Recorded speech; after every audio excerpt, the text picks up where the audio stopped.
परिंदों को मंजिल मिलेगी यकी उनके पर बोलते हैं, अक्सर वो लोग खामोश रहते हैं जिंदगी में जिनके हुनर बोलते हैं। नमस्ते दोस्तों, जोहार, मैं अभिषेक चक्रवर्ती आप सभी का फिर से अपने यूट्यूब चैनल पर स्वागत करता हूं। दोस्तों, क्लास 12 के स्टूडेंट्स के डिमांड पर इकोनॉमिक्स का top most VVI MCQ type questions लेके आओ जो कि एग्जाम में बार बार आप लोगों को पूछे जाते हैं। दोस्तों, इस वीडियो में अगर आप लोगों का रिस्पॉन्स अच्छा देखने को मिला तो ये क्लासेस लगातार जारी रहेंगी और इकोनॉमिक्स में हर बार की तरह इस बार भी आप लोग जो है 90 पार स्कोर करने वाले हैं। तो एक एक क्वेश्चन को आप लोग बारीकी से देखते चलिएगा और इस वीडियो को ज्यादा से ज्यादा आप लोग सारे दोस्तों के साथ शेयर करिए।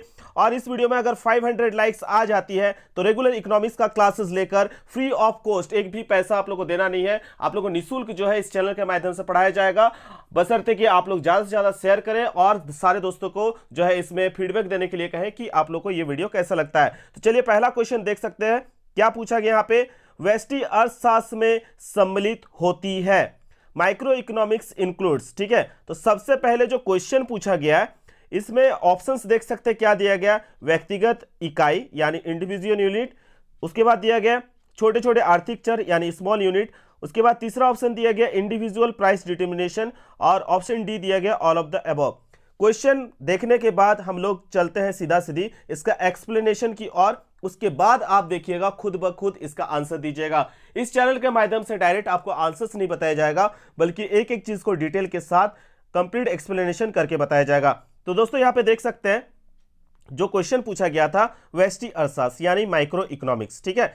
तो माइक्रो इकोनॉमिक्स आप लोगों को दो बुक पढ़ना रहता है क्लास 12 में। एक है माइक्रो यानी व्यष्टि अर्थशास्त्र, दूसरा है मैक्रो यानी समष्टि अर्थशास्त्र। तो हम यहाँ पे जो क्वेश्चन पूछा गया उसका बात कर रहे हैं व्यष्टि अर्थशास्त्र, ठीक है। तो याद रखिएगा व्यष्टि अर्थशास्त्र को अंग्रेजी में माइक्रो कहते हैं। क्या कहते हैं? माइक्रो कहते हैं। यह माइक्रो शब्द ग्रीक शब्द कौन सा शब्द से बना है इससे भी क्वेश्चन पूछा जाता है। व्यष्टि अर्थशास्त्र की उत्पत्ति किस शब्द से हुई है? तो ग्रीक शब्द से हुई है। और वो ग्रीक शब्द क्या है? माइक्रोस। इसको नोट कर लीजिएगा, पेन एंड पेपर लेके बैठिए, समय आपके पास काफी कम है, एक एक चीज को आप लोग नोट करते चलिएगा। इस वीडियो के माध्यम से ना केवल आपका ऑब्जेक्टिव बल्कि सब्जेक्टिव भी बहुत सारा क्वेश्चन हो जाएगा। तो देखिए क्या लिखा गया, व्यष्टि को अंग्रेजी में क्या कहते हैं? माइक्रो कहते हैं। यह माइक्रो शब्द ग्रीक शब्द माइक्रोस से उत्पन्न हुआ है। किससे हुआ है? ग्रीक शब्द माइक्रोस से उत्पन्न हुआ है जिसका अर्थ होता है छोटा। जिसका अर्थ होता है क्या? छोटा। Meaning of micro economics, the word micro is drive from Greek word micros. Meaning क्या होता है? स्मॉल। मीनिंग क्या होता है दोस्तों? स्मॉल होता है, ठीक है। और यहाँ पे माइक्रो जो यहाँ पे वर्ड देख रहे हैं ना दोस्तों, इस माइक्रो में देखिएगा एक वर्ड है MICRO, ठीक है। इसको एक ट्रिक के माध्यम से आप लोग पकड़ सकते हैं। इसमें एक आई वर्ड का इस्तेमाल हुआ है। किसका? आई का, ठीक है। तो आई का मतलब होता है इंडिविजुअल। आई का मतलब क्या होता है? इंडिविजुअल। इस आई से याद रखिएगा इंडिविजुअल क्या होता है? इंडिविजुअल। इंडिविजुअल का मतलब होता है व्यक्तिगत इकाई, ठीक है। इसमें व्यष्टि अर्थशास्त्र में हम लोग क्या अध्ययन करते हैं? व्यक्तिगत आर्थिक इकाइयों का अध्ययन करते हैं। चलिए इसका परिभाषा को देख लेते हैं।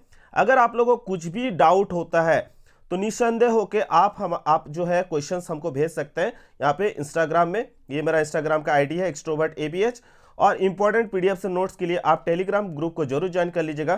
कभी कभी नोटिफिकेशन नहीं जाता है तो लगातार वीडियोस अपलोड होने के बाद यहाँ पे आपको यूट्यूब का नोटिफिकेशन मिल जाएगा, ठीक है। चलिए देखते हैं यहाँ पे इसका परिभाषा क्या है, इसको भी आप लोग याद कर लीजिएगा, कई बार जो है क्वेश्चन पूछा जाता है इससे। तो व्यष्टि अर्थशास्त्र में जो है वर्तमान व्यक्तिगत लघु इकाइयों, ठीक है, जैसे व्यक्तिगत उपभोक्ताओं, अभी बात किए ना। माइक्रो में कौन सा वर्ड आता है? MICRO। आई जो वर्ड है इसको याद रखना है। आई का मतलब इंडिविजुअल और इंडिविजुअल को हिंदी में कहते हैं व्यक्तिगत। तो व्यष्टि अर्थशास्त्र में व्यक्तिगत आर्थिक इकाइयों का अध्ययन करते हैं। तो वो व्यक्तिगत आर्थिक इकाई क्या है? व्यक्तिगत उपभोक्ता का, व्यक्तिगत फार्म का, व्यक्तिगत छोटे छोटे समूह जैसे उद्योग हो गया, बाजार हो गया के व्यवहार का अध्ययन किया जाता है, ठीक है। इसको याद रखिएगा। इसका दूसरा नाम भी याद रखिएगा, कई बार MCQ क्वेश्चन में पूछा जाता है। इसे क्या जानते हैं? इसे जो है कीमत सिद्धांत के नाम से भी जानते हैं। इसी को हम लोग it is micro economics is also known as price theory, ये भी याद रखिएगा, ठीक है। इंग्लिश में डेफिनेशन यहाँ पे देख सकते हैं इंग्लिश मीडियम वाले students. Micro economics deals with small segments of the society. Microeconomics is defined as the study of behavior of individual decision making units such as consumers, resource owners and farms. It is also known as price theory. ठीक है, इसको याद रखिएगा। इतना हम लोग समझ चुके हैं। अब देखिए आप लोग खुद ब खुद आंसर दीजिएगा। चलिए, ऐसे ही डेफिनेशन के साथ एक एक चीज को आपको बारीकी से बताया जाएगा, बशर्ते कि आप लोग इस वीडियो में भरपूर अपना प्यार और सपोर्ट दिखाइए। नीचे जरूर कमेंट कीजिएगा क्या आप लोग इसी तरह से वीडियोस चाहते हैं या नहीं। ठीक है, चलिए देखते हैं, इसका आप लोग खुद आंसर दीजिएगा। व्यष्टि अर्थशास्त्र में मैंने एक कॉमन ट्रिक आपको बताया, इसका स्पेलिंग में दिखिएगा MICRO। इसमें एक वर्ड मैंने पकड़ने बोला, माइक्रो का आई का मतलब इंडिविजुअल, आई का मतलब इंडिविजुअल, उसका हिंदी होता है व्यक्तिगत। ठीक है, तो जहां व्यक्तिगत दिखाई मिलेगा वो माइक्रो इकोनॉमिक्स में आएगा। ठीक है, तो देखिए पहला ही ऑप्शन दिया गया, व्यक्तिगत इकाई है ना, तो यानी इंडिविजुअल यूनिट ये आ रहा है। छोटे छोटे, अभी हम बताए ना, इसमें जो होता है छोटे छोटे चरों का अध्ययन किया जाता है। ठीक है, तो यहाँ पे माइक्रो का मतलब ही होता है छोटा। माइक्रोस्कोप देखे थे ना आप लोग, क्लास जूनियर क्लास में पढ़े हैं। ठीक है, सूक्ष्मदर्शी, तो इसी का है वर्ड में यहाँ पे क्या किया जाता है, छोटे छोटे आर्थिक चरों का अध्ययन किया जाता है। ठीक है, अब देखिए फिर से आ गया यहाँ पे ऑप्शन में, आई से इंडिविजुअल प्राइस डिटर्मिनेशन आया ना, व्यक्तिगत मूल्य निर्धारण का भी इसमें अध्ययन किया जाता है। यानी यहाँ पे तीनों का तीनों ऑप्शंस जो है बिल्कुल करेक्ट है। तो यहाँ पे ऑल ऑफ द अबव जो होगा करेक्ट आंसर होगा। ठीक है, समझ में आ गया?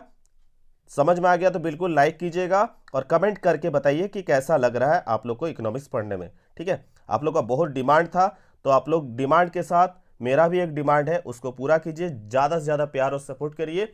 आप लोग का एग्जाम से पहले तय मानिए इकोनॉमिक्स का कोर्स हर बार की तरह इस बार भी कंप्लीट होगा। ठीक है, क्वेश्चन नंबर 2 क्या पूछा गया यहाँ पे देख सकते हैं, उपभोक्ता व्यवहार का अध्ययन किया जाता है, consumer behaviour is studied in, ये जैक 2022 में ये क्वेश्चन पूछा गया है।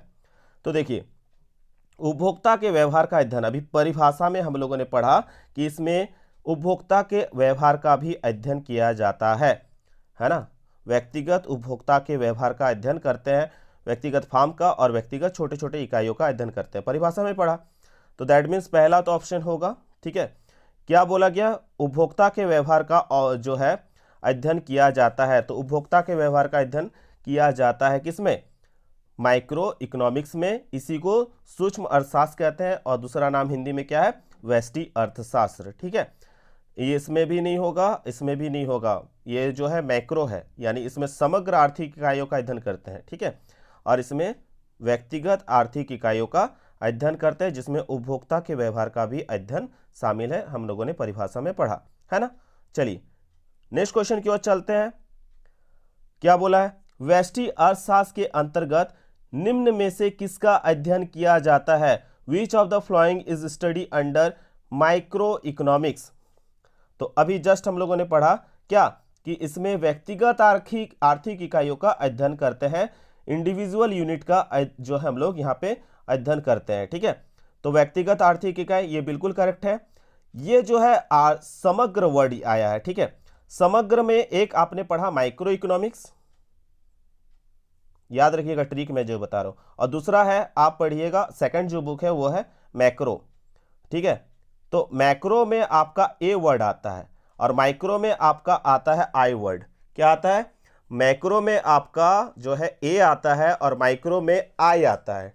ठीक है, तो आई का मतलब होता है इंडिविजुअल व्यक्तिगत आर्थिक इकाइयों का, और ए का मतलब होता है एग्रीगेट यानी समग्र आर्थिक इकाइयों का अध्ययन होता है। ठीक है, तो यहां देखिए एग्रीगेट आया है, तो एग्रीगेट होगा तो मैक्रो में होगा यानी समष्टि अर्थशास्त्र में होगा। यहाँ पे व्यष्टि पूछा है तो इसमें बिल्कुल ये ऑप्शन गलत है। और राष्ट्रीय आय का अध्ययन जो है हम लोग समष्टि में नहीं करते, कहाँ करते हैं, यहाँ पे समष्टि में करते हैं। जो राष्ट्रीय आय है वो समष्टि में करते हैं, व्यष्टि में नहीं करते हैं। ठीक है, ये मैक्रो में आएगा। अगर मैक्रो पूछता तो राष्ट्रीय आय का अध्ययन इसमें आता, यहाँ पूछा व्यष्टि तो यहाँ पे आपका ओनली क्या आएगा, व्यक्तिगत आर्थिक इकाई का अध्ययन आएगा। ठीक है, इस चीज़ को क्लियर रखिएगा। तो इसमें क्या होगा, इंडिविजुअल यूनिट का अध्ययन किया जाता है। मैंने इस ट्रिक से बता दिया कि देखिए आई है और आई अगर आपको मिल गया तो ऑप्शन में ये टिक लगाइएगा। ठीक है, इंडिविजुअल यूनिट का अध्ययन किया जाता है। ठीक, चलिए आगे और भी क्वेश्चंस और भी क्लियर होते जाएगा। ठीक है, नेक्स्ट क्वेश्चन की ओर चलते हैं। अब देखिए अभी तक हमने पढ़ा किसके बारे में, व्यष्टि अर्थशास्त्र के बारे में। मैंने कहा था क्लास 12 में आपको 2 बुक पढ़ना है ना, एक व्यष्टि अर्थशास्त्र यानी माइक्रो इकोनॉमिक्स, और दूसरा है समष्टि अर्थशास्त्र जिसको हम लोग कहते हैं मैक्रो। देखिए इसका वर्ड में आ गया MACRO, इसमें आ गया ए, उसमें आया था आई, और आई ए का मतलब हो गया एग्रीगेट, और एग्रीगेट को बोलते हैं समग्र। क्या बोलते हैं? समग्र बोलते हैं ना। तो समग्र में क्या आएगा? इसमें एग्रीगेट आएगा। एग्रीगेट का मतलब क्या होगा? समग्र। ठीक है, तो चलिए इसका पहले डेफिनेशन को देखेंगे, उसके बाद फिर समझेंगे कि समष्टि अर्थशास्त्र है क्या भैया। तो देखिए समष्टि अर्थशास्त्र का अर्थ, समष्टि अर्थशास्त्र को देखिए अंग्रेजी मैक्रो शब्द जो है, मैक्रो इससे बना है जिसका अर्थ होता है विशाल, जिसका अर्थ होता है क्या? विशाल, और उसका अर्थ था छोटा। माइक्रो का अर्थ था छोटा, और मैक्रोस जो है वर्ड का अर्थ है क्या? विशाल, लार्ज। ठीक है, the word macro is drive from macros meaning large. ठीक है, तो इसमें समग्र आर्थिक चरों का अध्ययन करते हैं। समष्टि अर्थशास्त्र समग्र आर्थिक चरों से संबंधित है। समष्टि अर्थशास्त्र को संपूर्ण अर्थव्यवस्था के तथ्य, जैसे पूरा अर्थव्यवस्था के बारे में इसमें बात करते हैं। ठीक है, व्यक्तिगत का नहीं, पूरा अर्थव्यवस्था का, जैसे पूर्ण रोजगार की समस्या, ठीक है, सकल राष्ट्रीय उत्पाद, बचत निवेश, ठीक है, समग्र उपभोग, समग्र निवेश। देखिए सब में समग्र समग्र आ रहा है ना। ठीक है, एग्रीगेट का बात हो रहा है, आर्थिक विकास आदि का अध्ययन के रूप में इसे परिभाषित किया जाता है। जैसे दोस्तों अभी हम लोगों ने पढ़ा व्यष्टि अर्थशास्त्र माइक्रो इकोनॉमिक्स को कीमत सिद्धांत के नाम से जानते हैं, उसी तरह से माइक्रो इकोनॉमिक्स को जो है और किस नाम से जानते हैं? आय एवं रोजगार का सिद्धांत। इसको किस नाम से जानते हैं? आय एवं रोजगार के सिद्धांत के नाम से जानते हैं। चलिए इंग्लिश में भी देख लीजिए डेफिनेशन को। Macro economics deals with aggregate, हमने कहा था इसमें एक ए वर्ड आएगा, और ए मतलब हो गया एग्रीगेट, उसमें आई था मतलब इंडिविजुअल, और ये ए मतलब हो गया एग्रीगेट यानी समग्र आर्थिक चर का इसमें अध्ययन करते हैं। ठीक है, macro economics is defined as the study of overall economic phenomena such as problem of full employment, gross national profit, saving, investment, aggregate consumption, aggregate investment, economic growth. ज़्यादातर में देखिए एग्रीगेट वर्ड लगा होगा। ठीक है, यहाँ से आपको पकड़ना है। और इसको दूसरा किस नाम से जानते हैं? इसको हम लोग जानते हैं theory of income and employment के नाम से भी जानते हैं। किसको? मैक्रो इकोनॉमिक्स को। याद रखिएगा इसका दूसरा नाम और किस नाम से जानते हैं?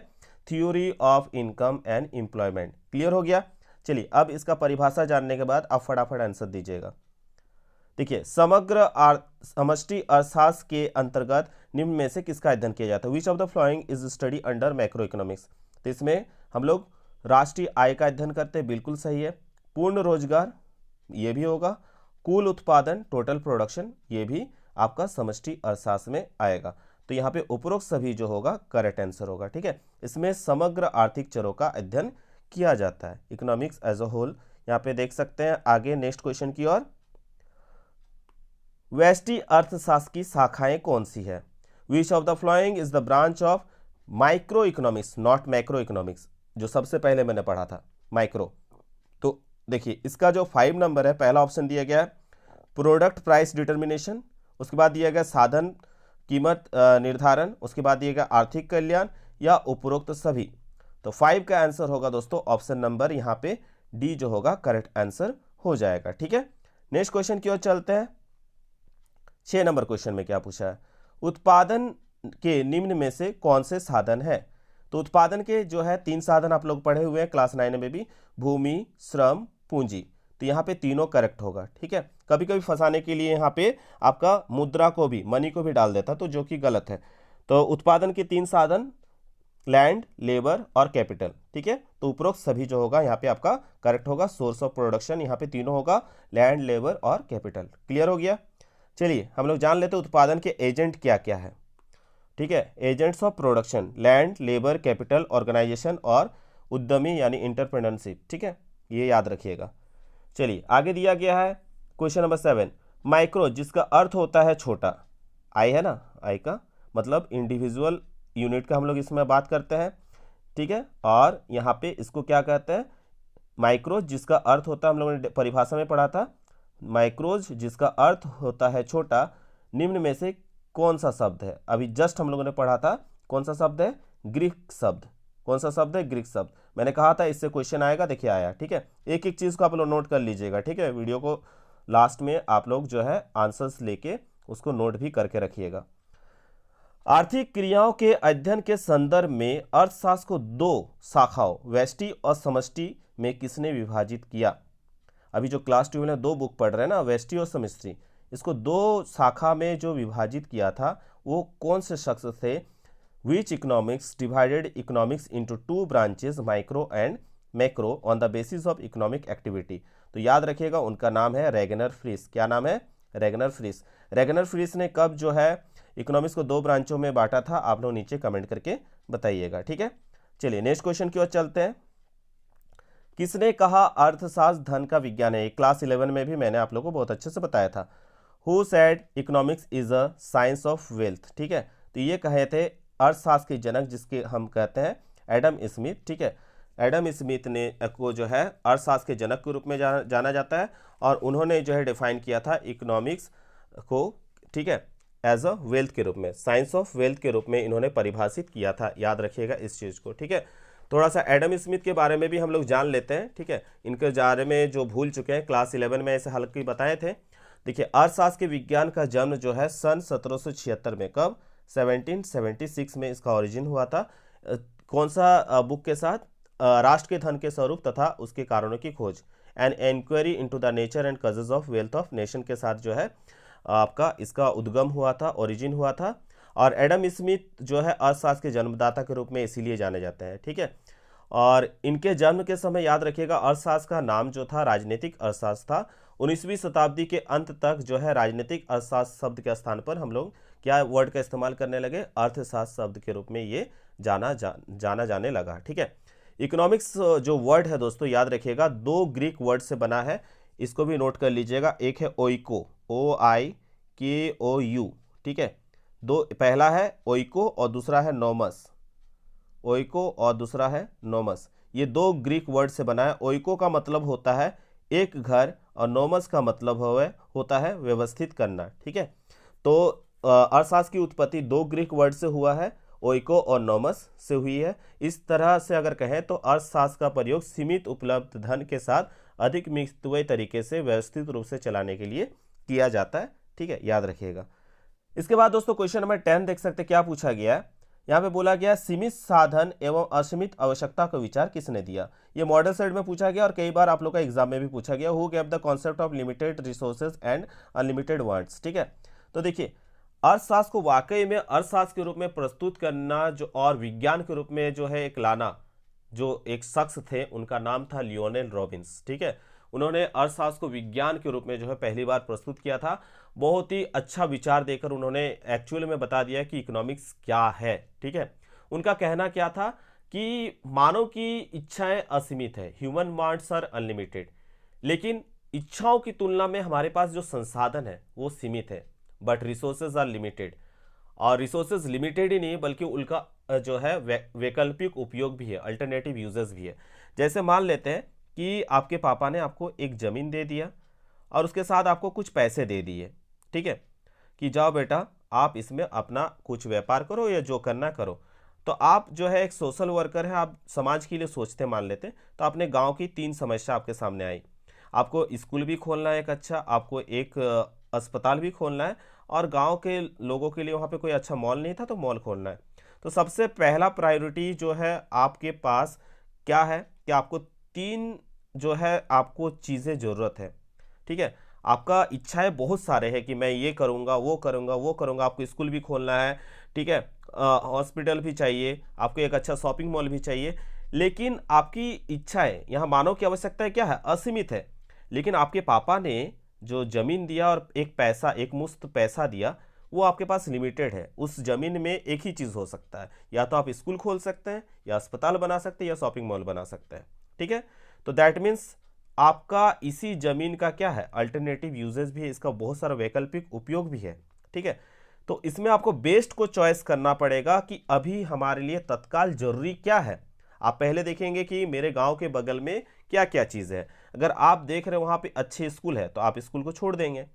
फिर अगर देखेंगे कि गांव से थोड़े दूर पे शॉपिंग मॉल है तो वहाँ पे आप उसको शॉपिंग मॉल को छोड़ देंगे। फिर आप देख रहे हैं कि मेरे लिए सबसे ज़्यादा गाँव के लोगों के लिए अगर आप सोच रहे वाकई में, ठीक है, और आगे आप चाहते हैं कि बेटर कर सकें, तो आप यहाँ देख रहे हैं कि आसपास में कहीं अच्छा अस्पताल नहीं है, तो इन दोनों को छोड़ के आपने बेस्ट को चॉइस किया कि हमें यहाँ पे अस्पताल खोलना है, ठीक है। तो इसी तरह से इकोनॉमिक्स एज अ जो है आपने, economics is the science of choice, ठीक है, अर्थशास्त्र को चयन के विज्ञान के रूप में इन्होंने पहली बार प्रस्तुत किया था इन तीनों प्रश्नों के साथ, ठीक है। ये हमारे डेली लाइफ में भी काम आता है। इकोनॉमिक्स एक बहुत मजेदार सब्जेक्ट है, बस कि आप लोग जो है लगातार बने रहिएगा। मैं तय करता हूं आप लोगों को कि आपको इकोनॉमिक्स से प्यार हो जाएगा, ठीक है। चलिए, यहाँ पे अब पता चल गया कि इकोनॉमिक्स को जो है सीमित साधन, यानी आपका यहाँ पे लिमिटेड रिसोर्सेज और असीमित आवश्यकता, अनलिमिटेड वांट्स के बारे में किसने बताया था, जिसको एक वांटेड मूवी में जानता है ना, ये वांटेड, ये एक दबंग मूवी में रॉबिन हुड पांडे नाम था, ठीक है, सलमान खान का। तो यहाँ पे इकोनॉमिक्स का रॉबिन हुड पांडे कौन है, लियोनेल रॉबिन्स, याद रखिएगा, ठीक है। लियोनेल रॉबिन्स जो होगा करेक्ट आंसर होगा, इनका पूरा नाम है लियोनेल रॉबिन्स, ठीक है। इन्होंने कौन सा बुक लिखा था आप लोग नीचे कमेंट करके बताइएगा। इन पर जो है अलग से आपको वीडियो मिल जाएगा, मैंने सारा वीडियो बना के रखा हुआ है। एडम स्मिथ पर भी वीडियो है, लियोनेल रॉबिन्स पर भी वीडियो है, मार्शल पर भी वीडियो बना हुआ है अलग से, ठीक है। चलिए अगला क्वेश्चन देखते हैं। निम्न में से कौन सी आर्थिक क्रिया अर्थशास्त्र की अध्ययन की सामग्री के अंतर्गत सम्मिलित की जाती है। Which of the following economic activity are included in the subject matter of economics, ठीक है। तो देखिए सारे चीज़ों का यहाँ पे आपका दिया है, 11 में भी पूछा है, 17 में भी पूछा है, यानी ये क्वेश्चन बार बार आप लोगों का पूछा जाता है, तो आने की संभावना काफ़ी ज़्यादा है, ठीक है। तो देखिए 11 नंबर में पहला ऑप्शन दिया गया, असीमित आवश्यकताओं से जुड़ी आर्थिक क्रिया, जस्ट अभी हम लोग ने पढ़ा। Economic activities related to unlimited wants, ये तो बिल्कुल होगा। सीमित साधनों से जुड़ी आर्थिक क्रियाएं, और इसका बारे में भी हमको नॉलेज होना चाहिए, economic activities related to limited resources, यानी अ और ब दोनों यहाँ पे सही है। तो 11 का ऑप्शन नंबर जो होगा यहाँ पे सी करेक्ट हो जाएगा, ठीक है। इसलिए मैं कहता हूँ एक क्वेश्चन को अच्छे से समझिएगा तो आपका कॉन्सेप्ट क्लियर हो जाएगा। जो डायरेक्ट आंसर्स देखने के लिए आए इस चैनल से बिल्कुल आप लोग दूर जा सकते हैं, क्योंकि यहाँ कॉन्सेप्ट और फैक्ट के साथ बात किया जाता है, ठीक है। एक एक क्वेश्चन को आपको बारीकी से समझना है। अर्थशास्त्र के जनक कौन थे, जस्ट जिन्होंने ध्यान से सुना होगा वो तुरंत आंसर दे सकते हैं। क्या, Adam Smith is known as the father of economics, ठीक है। कौन सा बुक पब्लिश हुआ था आप लोग नीचे कमेंट करके बताइएगा, एडम स्मिथ के द्वारा कौन सा बुक पब्लिश किया गया था, ठीक है। चलिए नेक्स्ट क्वेश्चन की ओर चलते हैं। चलिए बता ही देते हैं आप लोग को। अर्थशास्त्र के विज्ञान का जन्म 1776 में एडम स्मिथ के राष्ट्र के धन के स्वरूप तथा उसके कारणों की खोज के प्रकाशन के साथ हुआ। तो उस बुक का नाम क्या है, राष्ट्र के धन के स्वरूप तथा उसके कारणों की खोज। एडम स्मिथ को जो है इसीलिए अर्थशास्त्र के जनक के रूप में जाना जाता है, क्योंकि इन्होंने पहली बार अर्थशास्त्र को अर्थशास्त्र के रूप में प्रस्तुत किया था, ठीक है। The science of economics was born with the publication of Adam Smith book. क्या नाम था उनका, an enquiry into the nature and causes of wealth of nation. कब पब्लिश हुआ था, 1776। ये बुक कब पब्लिश हुआ था ये भी पूछा जाता है, 1776 में। Adam Smith is also known as father of economics. चलिए नेक्स्ट क्वेश्चन की ओर चलते हैं। अर्थशास्त्र की कल्याण संबंधी परिभाषा के जन्मदाता कौन थे। तो देखिए इनके जो जन्मदाता थे कल्याण संबंधी परिभाषा के, उनका नाम था मार्शल, ठीक है। मार्शल पर वीडियो ऑलरेडी बना हुआ है, आप लोग जो है मार्शल, एल्फ्रेड मार्शल लिखिएगा और अभिषेक चक्रवर्ती लिखिएगा, यूट्यूब पे आ जाएगा वीडियो, ठीक है।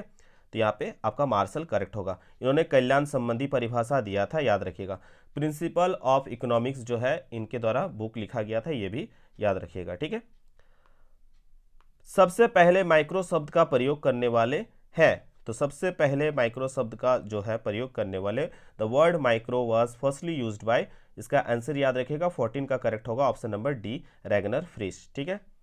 चलिए इनके बारे में भी जान लेते हैं, आप लोगों के दिमाग में प्रश्न चल रहा होगा। रैगनर फ्रिश ने जो है 1933, कब, याद रखिएगा 1933 में पहली बार आर्थिक सिद्धांतों की दो शाखाओं को दर्शाने के लिए व्यष्टि और समष्टि शब्द का प्रयोग किया था। The Ragnar Frisch coined the words micro and macro in 1933 to denote two branches of economic theory, namely micro and macro economics, ठीक है। इनका ये याद रखिएगा, ठीक है। चलिए क्वेश्चन नंबर 15 देख लेते हैं। किसके अनुसार अर्थशास्त्र मानव कल्याण का विज्ञान है। According to home economics is the science of human welfare. तो जस्ट ह्यूमन वेलफेयर का बात आएगा, तो याद रखिएगा अल्फ्रेड मार्शल जो होगा करेक्ट आंसर होगा, 15 का होगा आपका ऑप्शन नंबर ए, ठीक।